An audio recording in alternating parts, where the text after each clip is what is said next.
दिल्ली के उपराज्यपाल ऑफिस के सूत्रों ने बताया कि गृह मंत्रालय ने दिल्ली सरकार के बजट को स्वीकृति दे दी है और आम आदमी पार्टी की सरकार को यह सूचना दे दी गई है। ये बयान केंद्र तथा दिल्ली सरकार के बीच इस मुद्दे पर विवाद पैदा होने के बाद आया है, जब भाजपा ने मुख्यमंत्री अरविंद केजरीवाल, उनके मंत्रियों, आम आदमी पार्टी पर दिल्ली के लोगों और मीडिया को गुमराह करने तथा आप सरकार की नाकामियों से उनका ध्यान भटकाने के एकमात्र उद्देश्य से जानबूझकर झूठा बयान देने का आरोप भी लगाया। होना चाहिए, कंसेंट होना चाहिए, उनसे परमिशन लेना है। तो ये एमएचए के पास भेजा गया। एमएचए ने एक बहुत विनम्र चिट्ठी लिखा कि देखिए, एलजी साहब ने हमें फोन नहीं किया है, मगर आपने, अरविंद केजरीवाल जी, आपने एक चिट्ठी भेजी है जिसमें एलजी साहब के 3-4 प्रश्न हैं। ये बाइंडिंग नहीं है, मगर उनके प्रश्न हैं तो अच्छा होगा, तो आप उसका उत्तर दे दीजिए। इसका क्या क्लैरिफिकेशन होगा वो भी लिख दीजिए बगल में, और आप उस प्रश्न को लिखकर यहां भेज दीजिए, उत्तर लिख के यहां भेज दीजिए। ये 17 तारीख को चिट्ठी MHA, ministry of home affairs से दिल्ली सरकार को मिल जाता है। 17 तारीख को चिट्ठी मिल गई थी दिल्ली सरकार को। 17 को दिल्ली सरकार कुछ नहीं करती है, अरविंद केजरीवाल जी उस चिट्ठी को दबा के बैठ जाते हैं। 18 तारीख को दिल्ली सरकार कुछ नहीं करती है, अरविंद केजरीवाल उस फाइल को दबा के बैठे हुए होते हैं। 19 तारीख को कुछ नहीं करते हैं, उस फाइल को दबा के बैठे हुए होते हैं। 20 तारीख को कुछ नहीं करते हैं, पूरा दिन दबा के बैठते हैं, और 20 तारीख को 9:30 बजे रात को ये चिट्ठी भेजते हैं। 20 तारीख को 9:30 बजे चिट्ठी भेजते हैं और 10 बजे एलजी साहब ने हस्ताक्षर कर दिए।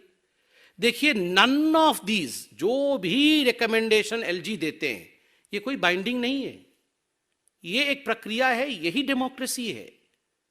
उसमें उन्होंने अपना सुझाव दिया है, उस सुझाव पे आप अपनी प्रतिक्रिया दीजिए, क्योंकि यहां पर कोई माई बाप नहीं है, माई बाप जनता है। यहां पर कोई राजाधिराज नहीं है कि मैंने जो बोल दिया वो सही है, मुझसे सवाल नहीं पूछा जाएगा। कुछ सवाल पूछे जाएंगे, भैया आप इतने करोड़ों रुपए एडवर्टाइजमेंट पे खर्च कर रहे हो, करने चाहिए, नहीं करने चाहिए? क्यों नहीं पूरा पैसा आपको आयुष्मान भारत का मिल रहा है, लीजिए ना, गरीबों को आप डबल बेनिफिट दीजिए ना थोड़ा। ये सवाल पूछने में क्या हर्ज है? आप उसमें उत्तर दे देते। तो स्वाभाविक रूप से ड्रामा ड्रामा ड्रामा।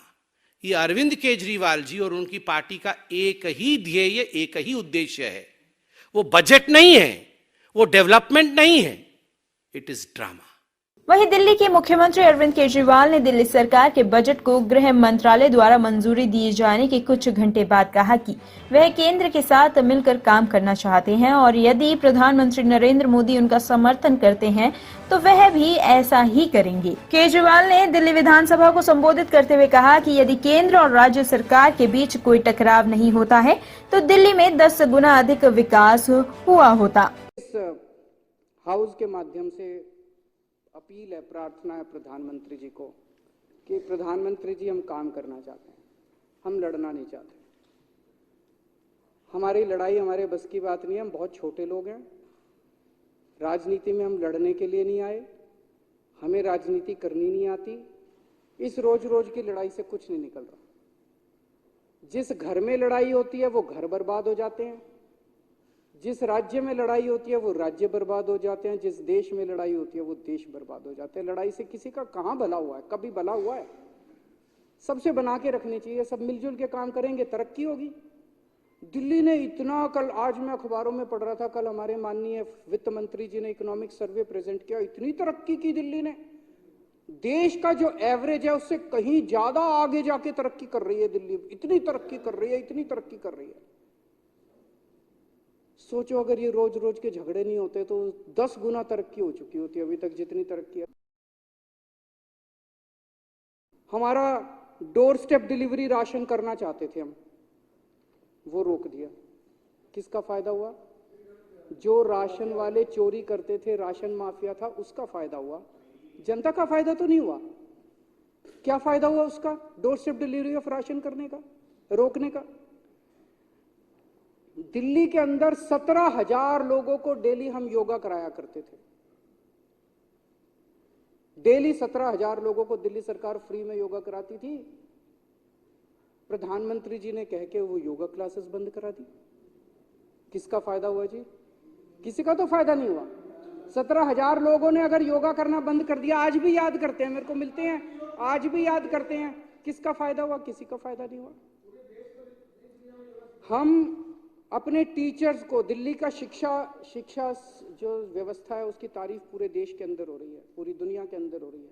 उसका एक बहुत बड़ा कारण है हमारे टीचर्स और हमारे प्रिंसिपल्स ने चमत्कार करके दिखाया है। 60,000 टीचर्स उन्होंने चमत्कार करके, उनको हम ट्रेनिंग करने के लिए विदेश भेजते हैं, फिनलैंड भेजते हैं। आपने उनकी फिनलैंड की ट्रेनिंग रोक दी। किसका फायदा हुआ? किसी का फायदा नहीं हुआ। गरीबों के बच्चे अच्छे पढ़ना चालू हुए थे, बड़े इतने 75 साल के बाद गरीबों के बच्चों को अच्छी शिक्षा मिलनी चालू हुई थी। क्या फायदा हुआ? टीचर्स की ट्रेनिंग रोकने से किसका फायदा हो रहा है? क्यों लड़ रहे हो हमारे साथ यार? ब्यूरो रिपोर्ट टीम, युवा सियासत न्यूज।